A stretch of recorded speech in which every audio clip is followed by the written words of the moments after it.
حضرت علی نے فرمایا 5 گناہ ایسے ہیں جن کے کرنے کے بعد انسان کے رزق میں برکت نہیں رہتی، اللہ تمہارے رزق میں تنگی کر دے گا۔ اور جو 5واں گناہ کے بارے میں حضرت علی رضی اللہ تعالی عنہ نے فرمایا، آپ فرماتے ہیں یہ گناہ سب سے بڑا ہے اور سب سے ناپسندیدہ گناہ ہے، اللہ رب العزت کے تردیق۔ یہ 5 گناہ کون سے ہیں؟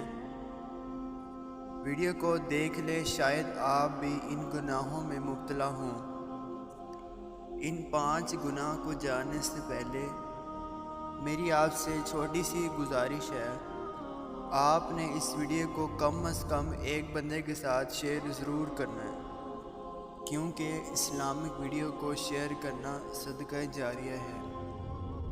سب سے پہلے گناہ کے بارے میں حضرت علی رضی اللہ تعالی عنہ نے فرمایا سود کھانا، اور دوسرے نمبر پر نیک متقی عورت پر تہمت، تیسرے نمبر پر کسی پہ جادو کرنا، چوتھے نمبر پر اللہ تعالیٰ کے ساتھ کسی کو شریک ٹھہرانا، اور 5ویں نمبر پر آپ نے فرمایا کہ یہ سب سے بڑا گناہ ہے، اللہ کے نزدیک سب سے ناپسندیدہ گناہ ہے، اور وہ یہ ہے کہ کسی کا دل نہ دکھانا۔